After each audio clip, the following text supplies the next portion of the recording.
Okay, so we're starting right on time. It's exactly 3 p.m. And it's time for my panel discussion. And welcome. So uh, what I would love to do first is to introduce our panelists who will talk with me today about realities, expectations of entering the digital market with a new e-commerce project business. So let's start with Magda Marzec, starting with the ladies, obviously. So Magda is right now a brand manager at Lite e-commerce that is responsible for brands like Yush and Delio. But she had some really interesting different experiences related to launching actually international brands in the new markets. Some of the big names include Netflix and Too Good To Go, which is a brand in a very nice category. And I hope Magda will be able to actually tap into her entire scope of experiences to share with us today. Then we've got Kuba Zwoliński, CEO of a Snowdog. Snowdog is really awesome digital agency. We have met before on some project years back. Then I don't know, we somehow reconnected. And I'm always inspired by people who work on the huge projects, but who are also building a really top level expertise around their companies. So Kuba's company was involved in a technology side of launches of some of the biggest brands, for example, in the Polish market, like Ewa, which is like obviously one of these online stores that everyone is looking to. But his company is and was a specialist in the Magento field. So they had really good experts around it. And another thing they're like doing something which I also value, which I also like do partly with Tribe and with Sublime. Like he's sharing knowledge, he's putting communities together. And on May 15, he's organizing a Meet Commerce conference. April. April 15, sorry, he's organizing Meet Commerce conference. So that's where the main topic will be actually connection between the offline and online world. So something which is like a huge challenge for all the brands who really want to make it big out there.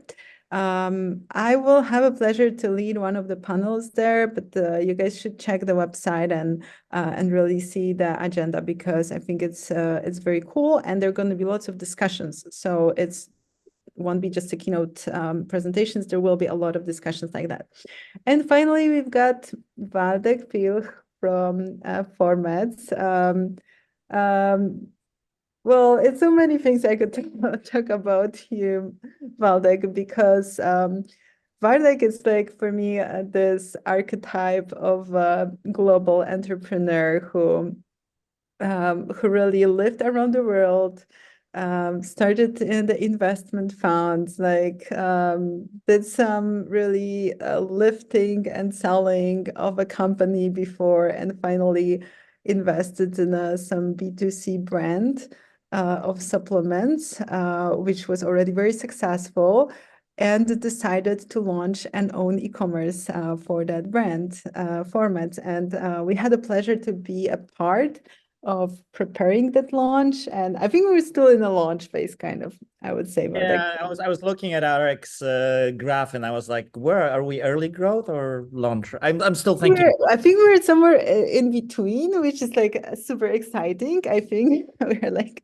kind of getting out of the launch phase. So that's a cool thing. But you've been there, done that, and you just done that recently, and you have actually invested in that yourself. And I think that makes you a really interesting participant here. So each of you guys is bringing a different perspective to this idea of launching a new commerce business.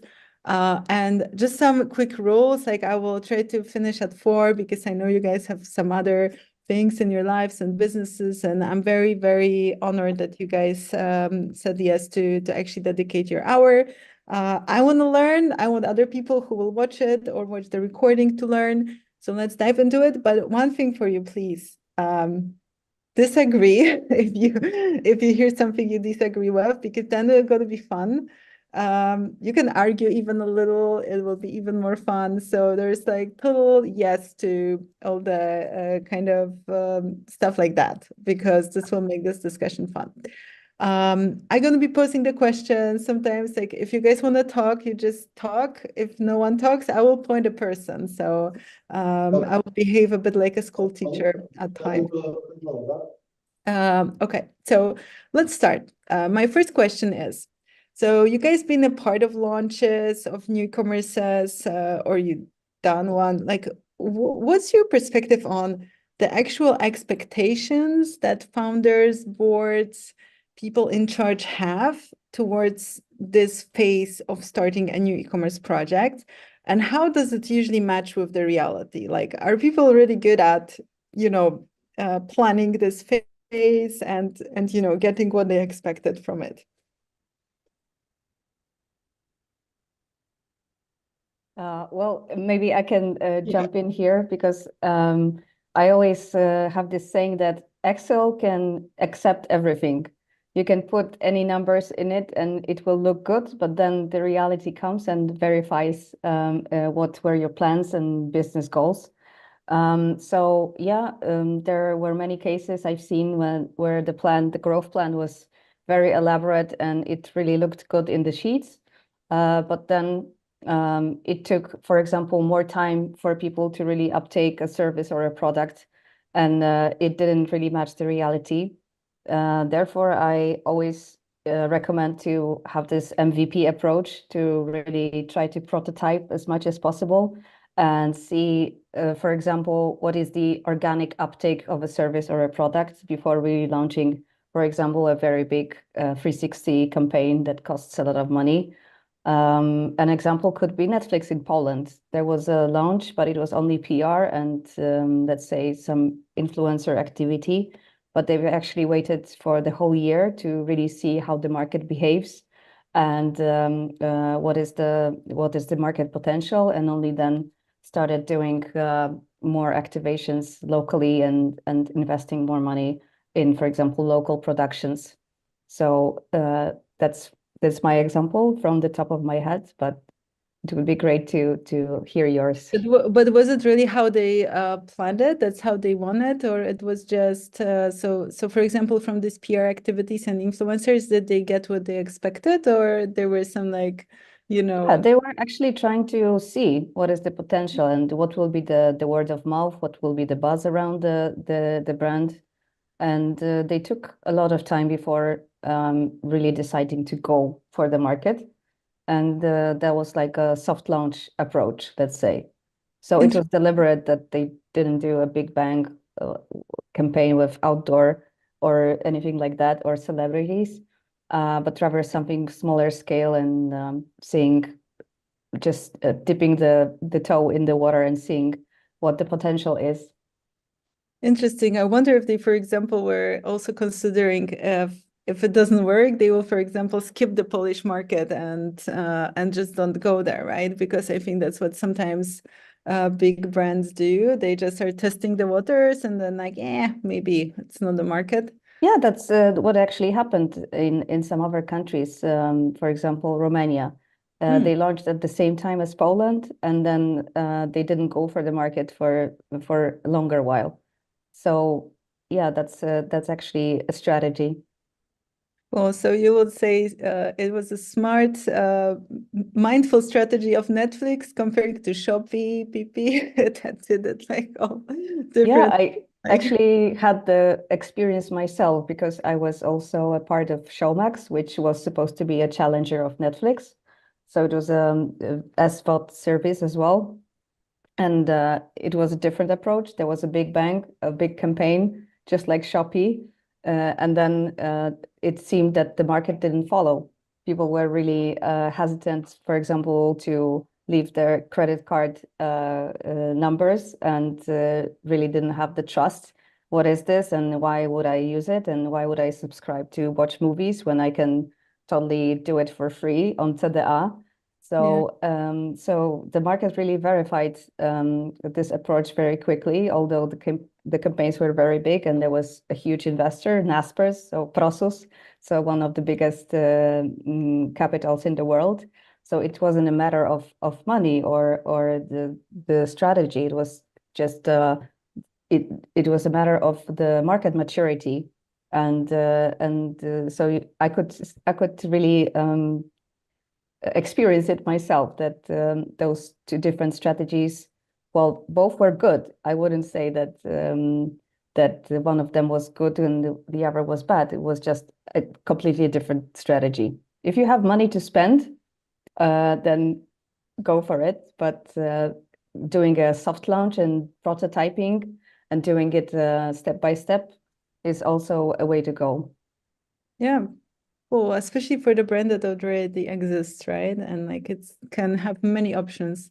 What's your like Kuba, you are working very often from the side of a service delivery, right? Then what do you see when it comes to what companies expect and then what they are actually experiencing? And how's that topic for you?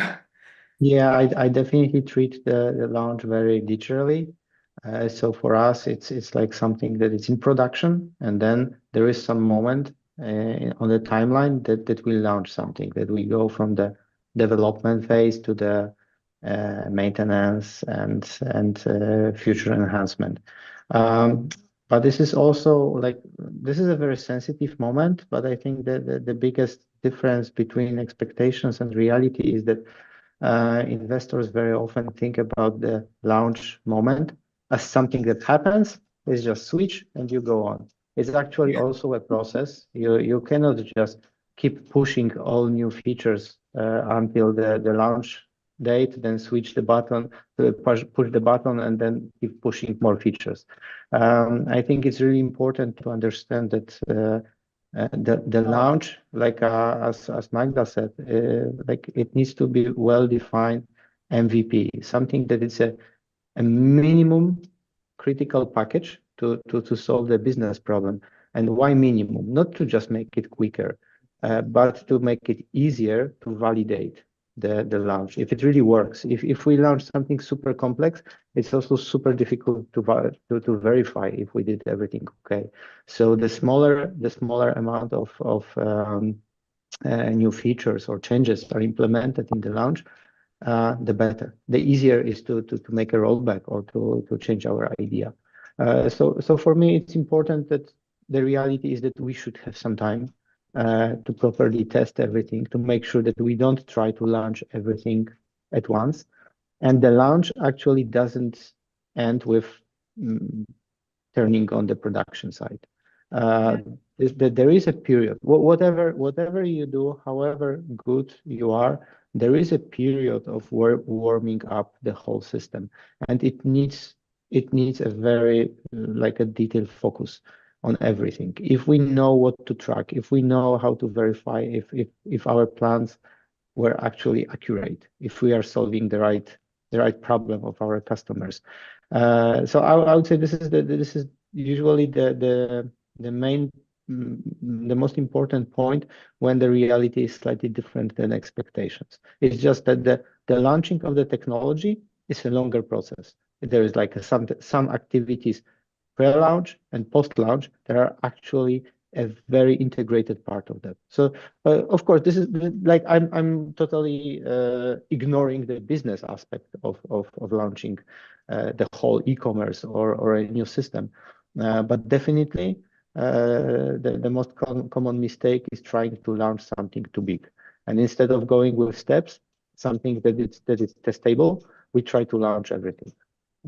And then you expect that you launch and boom, $1 yes, and account. yeah, and maybe there is also other aspect that every launch needs a close cooperation between every involved party.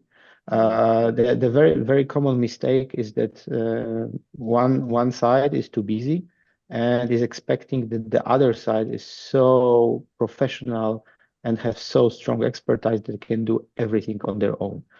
That's actually not true. Like if we are delivering some technology, we need a strong support from the investor, because the investor really needs his or her business. So that's why the pre-launch and post-launch, with testing, with validating the whole idea, it is so important to work closely.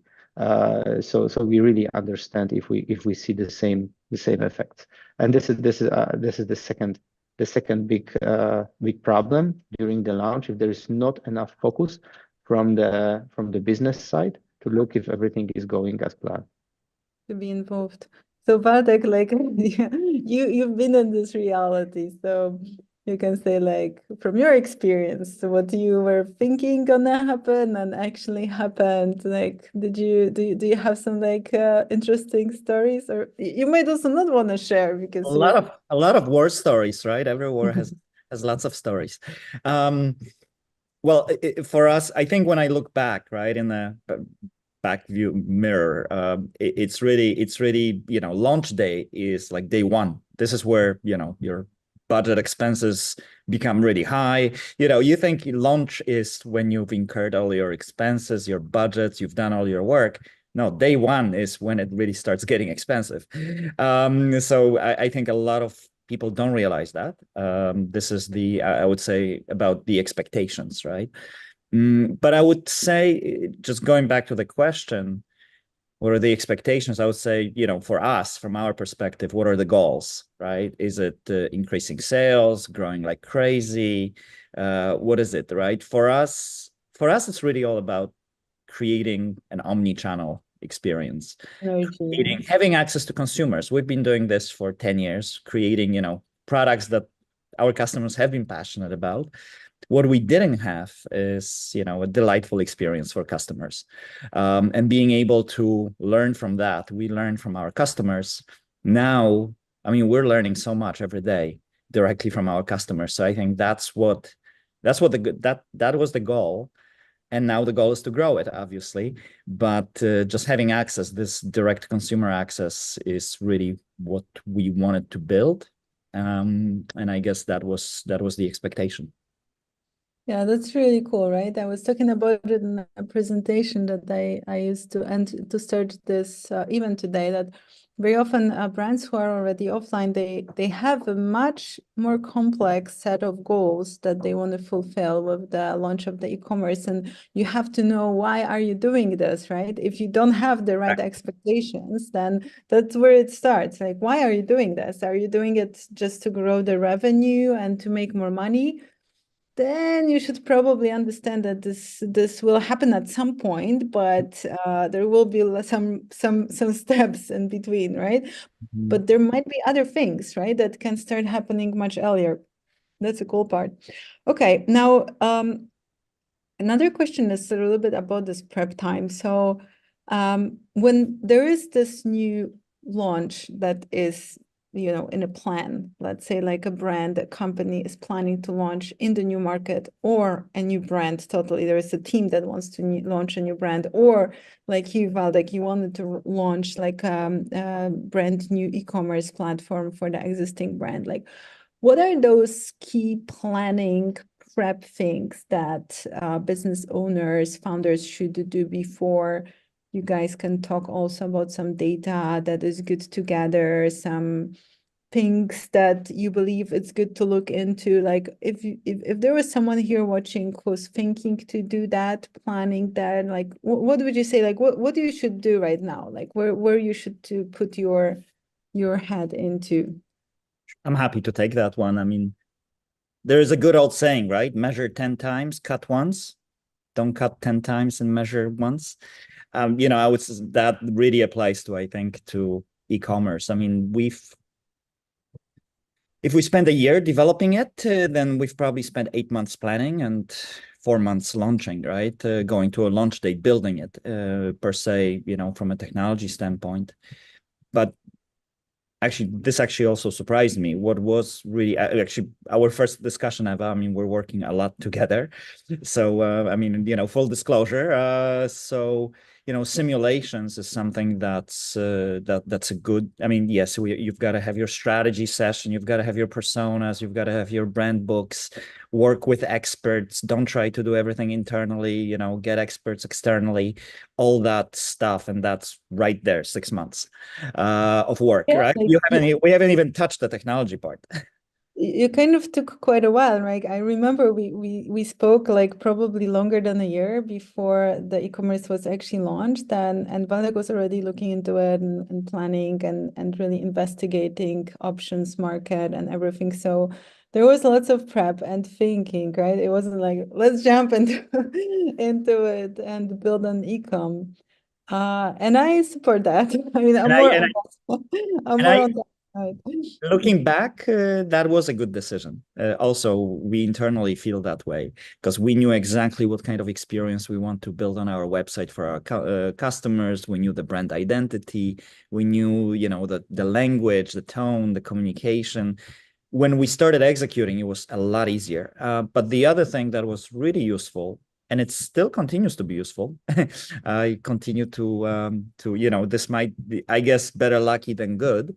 We're lucky or good, don't know. But simulations that we're running together with Tribe, I mean, we've been 97 to 102% precise every month, every week.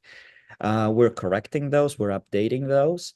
But when you have a simulation, when you agree with your partners on the goals, 12 months ahead, and then execute it monthly, you as a business owner, I mean, you sleep a lot easier because these amounts are, you're spending a lot of money, right, on everything. And when you're tracking, you basically don't question anything. This is what you subscribed for. And this is when it performs. It's just so much easier to execute and to make important decisions. So that simulation, Eva, I think, that's I would still say this is probably one of the key things that is very useful, even at the launch date. That's really interesting. What could be an example of this simulation? What if whatever you can share with us, of course. I mean, it's just, I was sharing a part of it during the talk I gave in the beginning. So you can, guys, later, if you haven't been there, you can listen it. It's just like looking like what are the chunks of costs that anyways you will have to bear, because there's some costs that like, you can go small, then it goes into big stuff, Magda, that you spoke about, like 360 campaign, but you don't have to go there, right? You can, but you still, there gonna be some costs, like technology, like management, like creative development, all that stuff.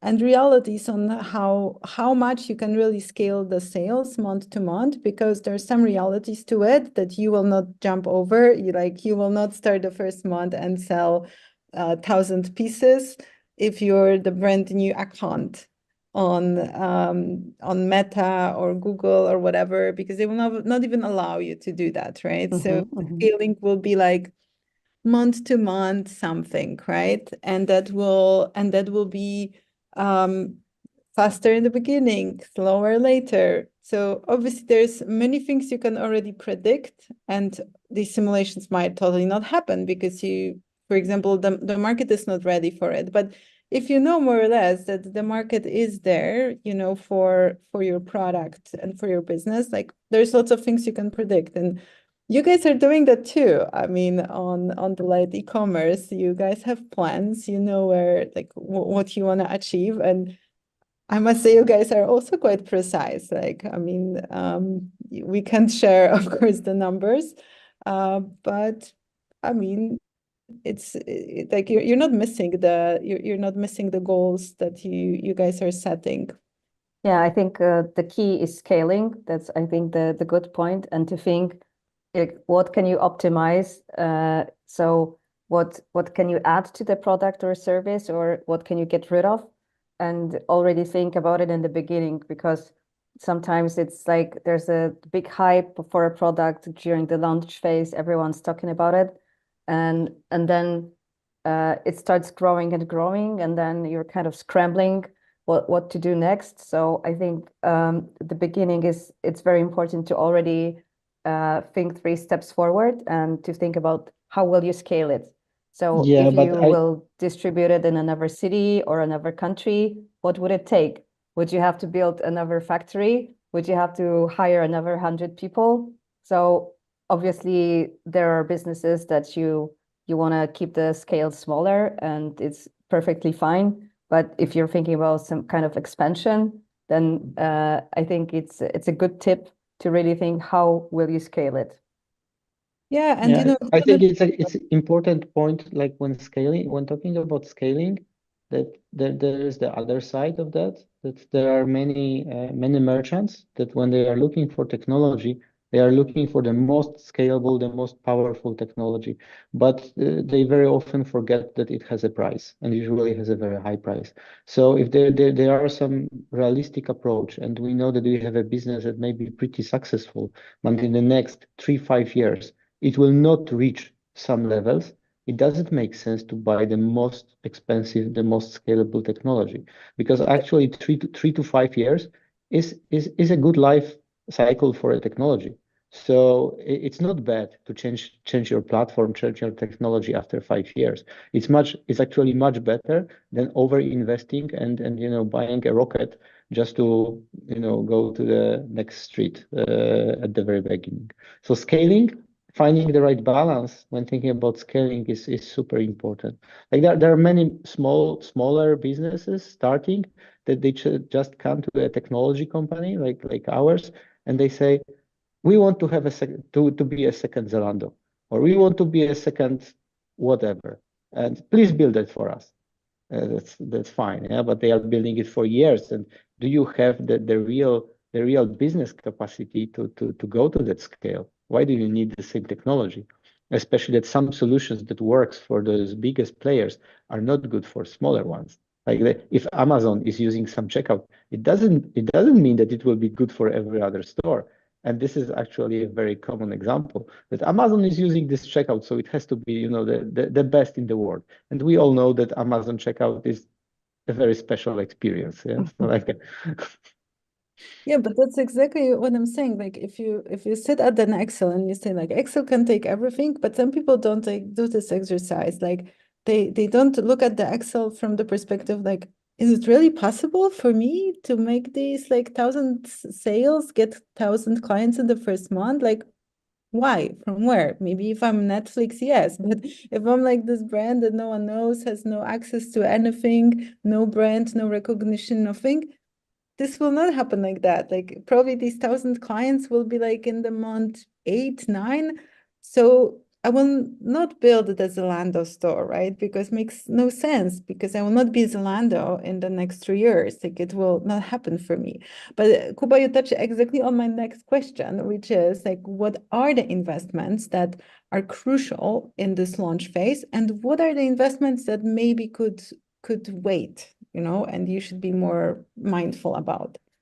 Investment in smart people, especially on the investor side. From our perspective, we can see that very often we miss a proper product owner on the merchant side. And by product owner, I mean someone who understands the technology that we provide, someone who has time to understand what we do, but who is also inside the organization to know everything about the business. It's not a project manager. We shouldn't confuse, it's not the same role. Product owner is someone who can make decisions about the platform, how it works, how it fits the business. Because we know one side, our role is to provide the best technology for the job, but someone has to tell us when is the best, when is good enough for this business. Because our goal may be just to climb higher and higher, and keep delivering the best possible technology. But for the business, it may have no sense. We very often we don't know every details, every plan inside the business. So for me, this is the most important investment. Technology is the second thing, because right now you have so many technologies available on the market, and actually almost all of them, they can bring you a great system and great sales engine. Whatever, if it's Magento, Shopify, BigCommerce, Shopware, whatever we call. they are all good. If there are good people behind it, doing it in a creative and smart way, they can all bring good results. So we have a lot of automatization, but it's still about people. If we don't think when we use tools, they will not work. I love that you said that. It resonates with like my approach to the e-commerce business too. But I want to hear Magda because I mean, I also think the big cost very often in the first year is around brand and creative and communication. And I want to kind of get your opinion about it because you were working around that side. And what's the most important there? What can wait? Like you already mentioned that some things might be an overshot, but maybe some things are super crucial. We had one event here that was about brand.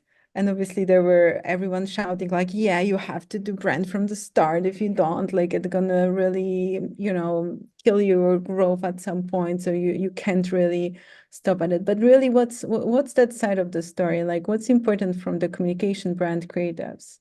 Yeah, I think I will say something controversial as a marketer, but I don't really think that the brand itself is crucial. I think the customer insight is the most crucial. So what problem are you solving for the customers? How do you respond to the need of the market? Or like, can you create this need? And then only comes the image, the brand, and everything that follows. And of course, you have to have some branding and some consistency. I don't know, have the logo in place, obviously, and some kind of positioning and persona, like have target your customers and to know who are you going to speak to. But I don't think that, especially in when something new comes to market, for example, Too Good To Go, it was a mess when it comes to the image. We used to have those cartoons, and in each market there was something different, and they didn't look consistent at all.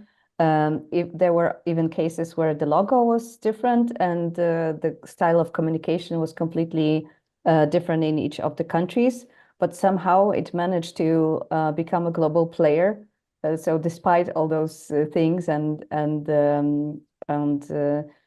so if the market is there and people respond to it and there's like big buzz around it and huge word of mouth, you can even go without this, perfect branding, visuals and beautiful advertisements, and you can still win the market.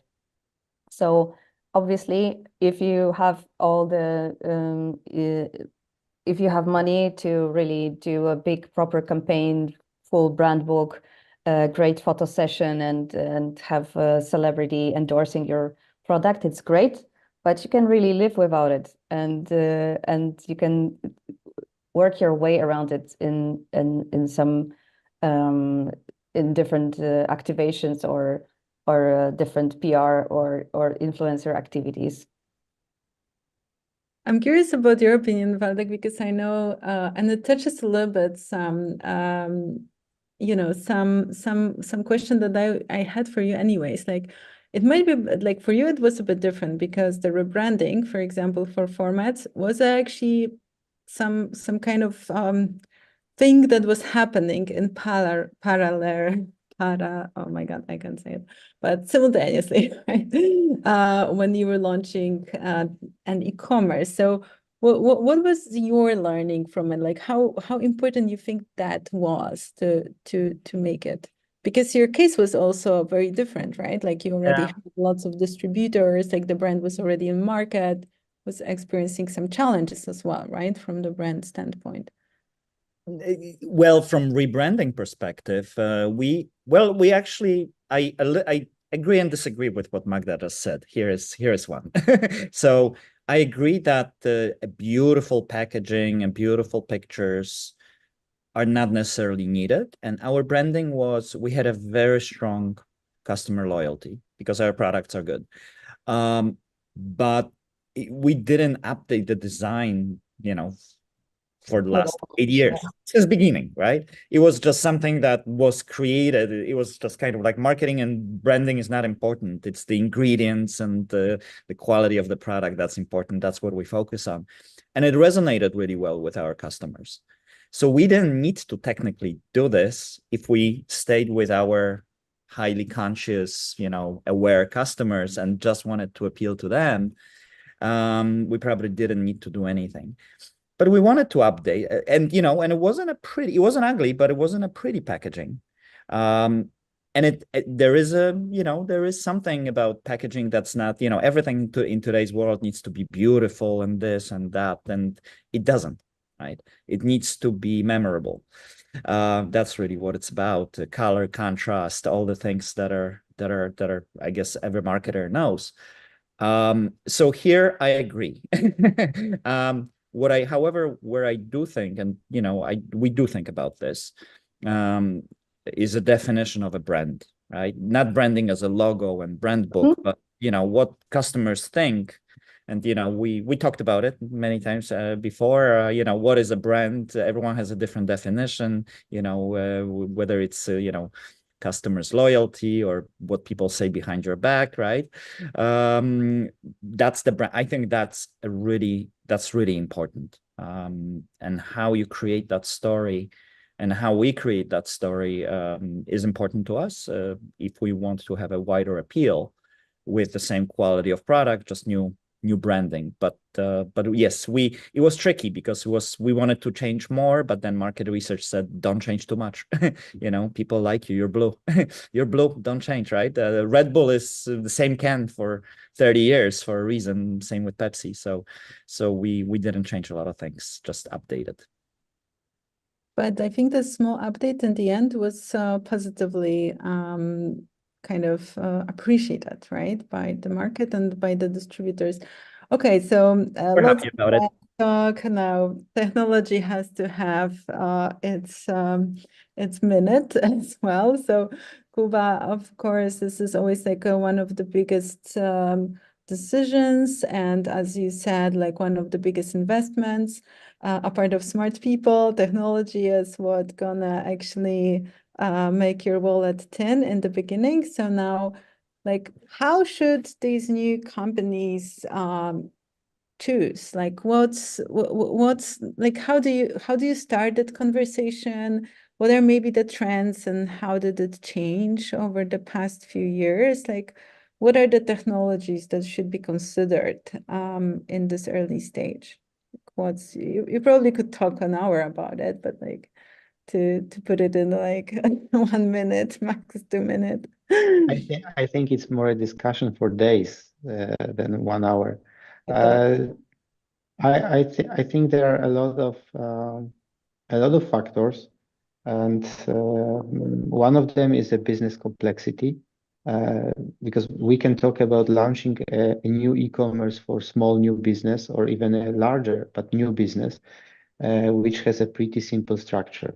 But the new e-commerce can be also launched inside a big corporation with a very advanced structure and many business systems that have to be connected with e-commerce, and that's one of the most important factors to think about the architecture. Everything it's like fashion. Also, technology has trends. So there are some trends every year or every couple of months, and some investors, they don't think about their business, then don't think about their goal, but they think about the trend. So, now everyone should have PWA, or now everyone should go composable, or now everyone should go to SaaS, which is, of course, like with every trend. Like if you follow the trend without thinking why, it's just a dead end. You will hit a wall sooner or later. So all of those trendy words, they represent some approach, some technology, but they need to reflect the actual business need. So if we have a super complex business that needs a different sources of truth, they need different integrations. the only way maybe to go composable, so to put together different puzzles, different bricks. But for many businesses, it's better to start with something simple, with a monolith that can deliver everything you need in much easier way. Because when we are thinking about launching new e-commerce, usually business thinks only about capex and forget about OpEx. What's really happening next? What will be your maintenance cost?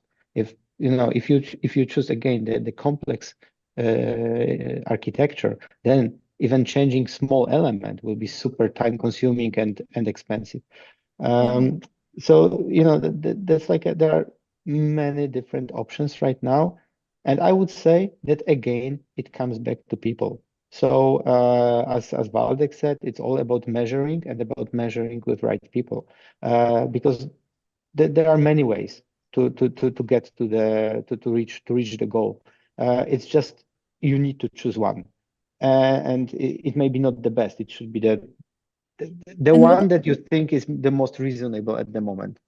what are the technologies that you're usually working with and you're recommending to customers? If you can share, because sometimes we don't Yeah, like to share as service providers, but I know you guys have some favorites, and yeah, maybe good. Maybe this will inspire someone. for me, it's a tough question because for years I was kind of evangelist for Magento and then Adobe Commerce. So it's really a tricky question. Like in Poland, when someone says Magento, it's usually somehow related with my name or my company name. But actually, market changed a lot, and I think there are so many other great platforms that fit better in some cases. So we added BigCommerce, Shopify, commerce tools to our portfolio because they are similar. You can build kind of similar final effect on each of them, but in different ways. And each of them will fit a different business better. So it's much better right now to choose the platform that fits the merchant needs instead of offering one platform to do it all. It's really hard. So it's more a personal preference. I would say I like this platform or the other platform because I work with them for years and I know them very well. But it doesn't mean that the other platform is not, as good as the one I'm using. It's again about our experience and how we use the tool. The tool itself is just a tool, but how we use it is the key. So yeah, like I have my favorite set because this is what I and my team knows the best. But this is also the one layer. We still have like a product information management tools, CRMs, all the warehouse management systems, different OMS, order management systems. So for some complex projects, it's the e-commerce platform is just a tip of the iceberg, something that connects the customer with the business, but then you have multiple e-commerce systems behind it. So it's a topic to discuss for days. That's for sure. Okay, Waldek, I will just ask you, like jumping because the time is running. I love the discussion, but I want to finish like at 4, just not to keep you guys too long. But I still have some, I think, interesting questions. And one is where Waldek, I think you can share because when Formats was entering with their own e-commerce store, there was already a big number of different distributors out there.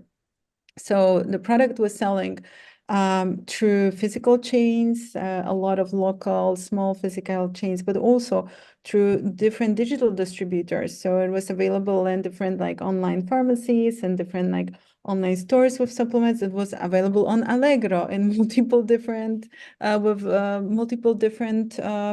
of distributors. So what are the crucial lessons from doing this e-commerce launch in the ecosystem where the product is already out there and you're kind of going there to compete a little bit? Like, I mean, you're looking for the synergy, but in a way you're competing with other companies that also are selling your product, right?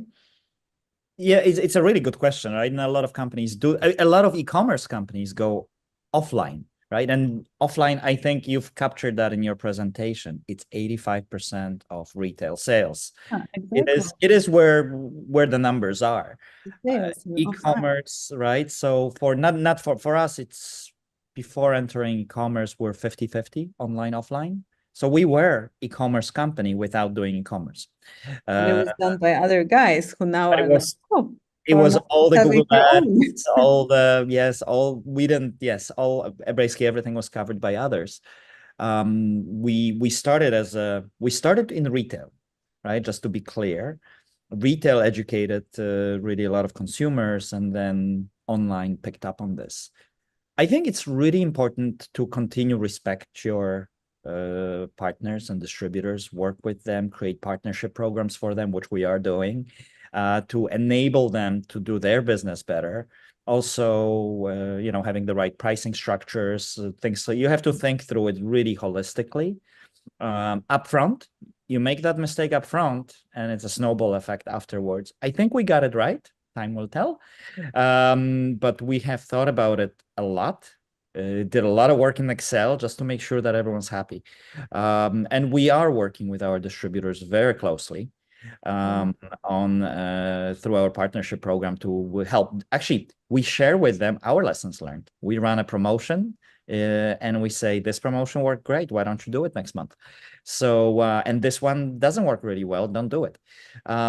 So we're trying to be extremely sort of transparent and and have this partnership mindset. Yeah, so kind of starting with this mindset from the beginning, I've been in one launch in the similar setup where this field was totally not communicated, not prepped, nothing. It can be a disaster. It can and be later it created a lot of like unnecessary stress, right? And it also created these kind of external factors that were influencing the growth decisions, because it was constantly like, okay, there's a fire, so we can't do that because someone will again get angry, or someone will again it was a disaster, really. So I think that's a very interesting perspective of someone here listening is planning to go from having offline, online, but through distributors to their own e-commerce. Very important aspect to take care of, plan, and do it even before, to make sure that everyone knows what's happening and they know how they can benefit from what's happening.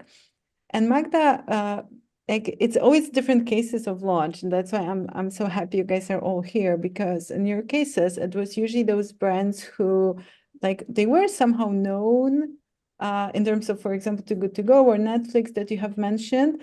They were entering the new market. So do you see there's some special, I don't know, strategies or tips or something that, I mean, you kind of already shared about Netflix, that they kind of use the PR, so they use maybe a little bit of the brand impact that was shining from abroad to test the waters. But are there any other things that you think is very crucial to take care of when it's a company that exists somewhere there and now they're entering a new market? Like are there some important things that you think sometimes those brands forget about?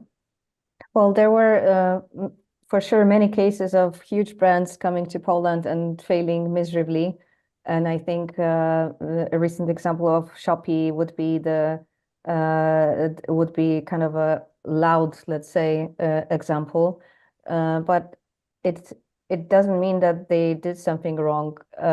It could be a question of the market readiness or competitive landscape, or just a question of, I don't know, Polish customers choosing very cheap Chinese products from other players. So I think not knowing that we have Allegro, right? Yeah, or just underestimating the competitors. But I wouldn't say it was, that they came here like a cowboy and they thought that they're going to win the market. Maybe they were testing and with huge investments, but still it was a kind of a test. And for those companies spending a couple of millions for the launch, it's not a big deal. So let's let's keep this also perspective in mind. But I only think that those global players have it a bit easier because they have learnings from other countries and they can recreate what already worked and use some ideas that worked before. Of course, it doesn't always mean that it will do the same job, but I think it's just easier for them. It's much harder for new players to come to the market and really introduce themselves and rely on itself. So I only think that's the only difference, I would say. Does it like, because one question that always is in my head, because sometimes like I have a chance to talk to people who are thinking to launch, and for example, in Poland, they're a foreign brand, like, do you think this cultural aspect or understanding some kind of cultural nuances of the country that you're entering is very important? And following that, do you think it's crucial to have like a local team members from the country to be a part of the team, or you think maybe not, because then I don't know, like I'm wondering what's your opinion, because the different brands, I know they do it differently. Yeah, I don't think it's necessary to have a local team. I think it always helps to have someone here in place and understand the market, but it's also not something, it's not a must-have.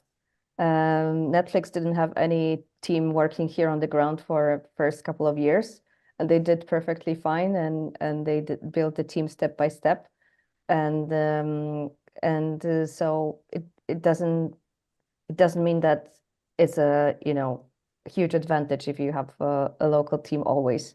I think what's important is just to have good people. So whether abroad or locally, I think it's very important to really know who you are hiring and really go for someone with hard skills instead of, I don't know, matching personality or having someone fun to be around with. But really think about what kind of skills does this person have, and do you trust this person, and do you want to build the whole company and the business together? So I would rather say that's more about the profile of the person and the experience and the skills rather than him being here or there. Okay. Kuba, do you have some, because you also work in the international teams, is that any topic, or you think this local understanding, cultural understanding is important, or you also think it's like, we live in a global village and I think it's the local aspect is super important, but for customer service, customer experience, from again coming from human factor. For us, from the technology standpoint, it doesn't matter. Of course, there are local differences. There are some design aspects, like if we design for Japan, it will be, of course, completely different than designing in Europe. There are some technology aspects, but this is so common knowledge that we can easily handle from one place. But it's completely different when it comes to customer support. This is what people expect, to have someone to help them in a local way, to understand emotions, to understand the cultural aspect. So the technology is more international. It's like we can operate wherever we want, but it doesn't mean that business can operate wherever it wants. Okay, well, I thought you guys will maybe have some disagreement here, but I think this could be a topic for some session. I mean, for example, we had a talk here once about the subscription businesses, right? And we were analyzing a little bit how Poland differs towards Europe and United States in terms of, for example, how people are willing to put the credit card, and for subscription you have to do that. And that we are like some kind of an outlier when it comes to that tendency, and how sometimes brands, for example, don't take it fully into consideration. So, but okay, I mean, time is running. I have the final question for you, which is you already know the question, so you know it's going to be something to sum up. So, if you would have to give like one most crucial piece of advice to someone looking to launch a new e-commerce business, in a new market, let's say in the Polish market or any other European market, what would this piece of advice be? Like kind of to leave your Yoda mark on that person, like if they were supposed to remember one thing only, than what it is. And then, okay, I'll take that one first.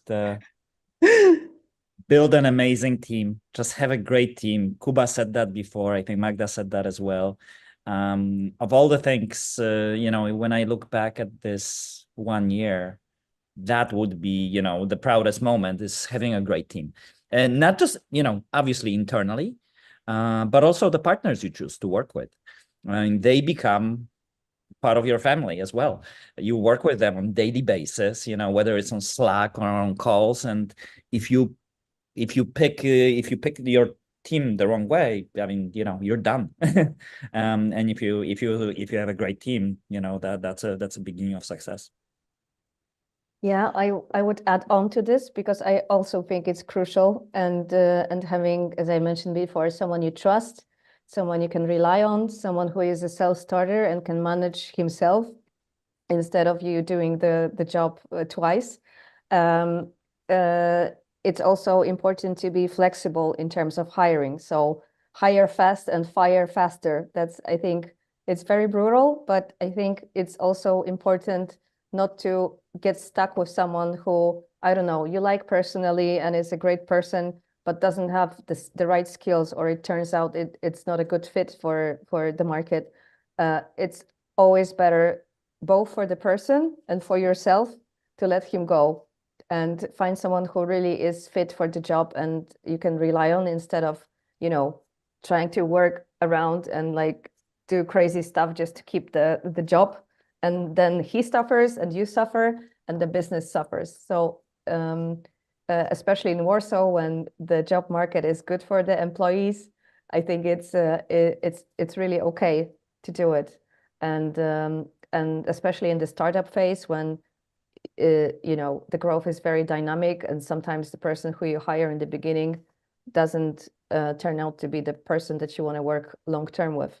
And I think it's very brutal and it sounds very aggressive, but I've been there. I've been on both sides, and I think I fully understand it, working for startups for over 10 years now.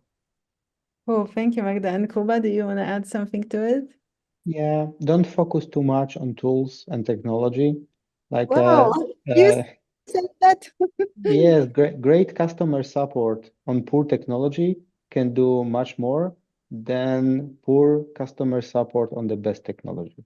So it's like it's just a tool. So like if we forget that where is the goal, and that the customer is the most important, and we think that technology can do magic, then we are wrong. So of course, I deliver tools, I deliver technology, but it's also my lesson over years that we just build a tool. It has to be solid, it has to do the job, but this is not the actual goal to build the best tool. So the people first, right? Inside and outside. Yeah, exactly. Cool conclusion. I will just quickly run over what we spoke about, just to give a quick summary to people. So we started with some expectations toward realities, and you guys all agreed that there's like this mythical launch point that everyone thinks it's like something that will magically happen, and I don't know, that's when all the money will get to an account and it's where everything finishes. But actually, first of all, usually it's not the highest caching moment, and usually it's when the actual expenses start. And companies should remember about that, and they should be preparing. They should be preparing much earlier. They should be taking time to choose the technology, to choose the right team, and to also choose the approach that matches their launch scenario. Like we had Waldek talking about the brand that actually is already out there but doesn't have an online channel, but yet it's not like a huge, mass market brand. So they had to handle a lot of things before, for example, the relationships with their distributors. Then we had Magda talking about Netflix and other big brands who are entering the new market like Poland, and how their approaches differ and their expectations might also differ. There is a slow MVP approach that Magda is more of a fan of, but there is also like a big bang approach Well, both can be fine, right? But you just have to know what you're going into and what's going to be, the result. If you're going big bang, it's like, big risk, big gains, but also big losses, if that's your thing, yeah? But if you're going like slowly, obviously the big effect will not come in the first few months when you're just testing the grounds, right? So it's very good to try to simulate that and to expect and to know what's going to be the costs. Waldek spoke about how we actually did a lot of financial simulations to understand what kind of sales growth we can expect in the case of his particular brand. We were also talking about the most important investments, and you guys even finished with that, like people gonna be your investments, and you should invest in the smart people because the launch phase is complex. You have to connect a lot of dots. You should have on your side some smart people. You should have some smart people in between your partners, and also these people should collaborate. I think Kuba spoke about it, that sometimes he sees that, wow, people are just unplugging from this phase before the launch, and then you can't really deliver the good technology if no one collaborates with you, and if the amount of engagement of the sides of the investor and the partner is different. So you have to take care about all of that. And finally, we were also touching on the technology, and Kuba was sharing how it's important to really match it to the actual requirements. And these requirements, again, going to be different when it comes to different scenarios of launching. But finally, he said that technology is actually not the most important. It should serve the customer, and the customer experience is really, in the end, the most important. And you should know, like, why are you doing this? Because not always a launch of an e-commerce is just to make money. Sometimes you can do it to understand your customer better, to, for example, create some synergy between different channels. These goals and these expectations, if you set them right, they will either come true or not, but at least you will know if you're going the right direction. And I think that's what I remember from the whole talk. And you guys, I think, delivered a lot of cool stuff. We've got a recording of this, and then thank you so much for your time.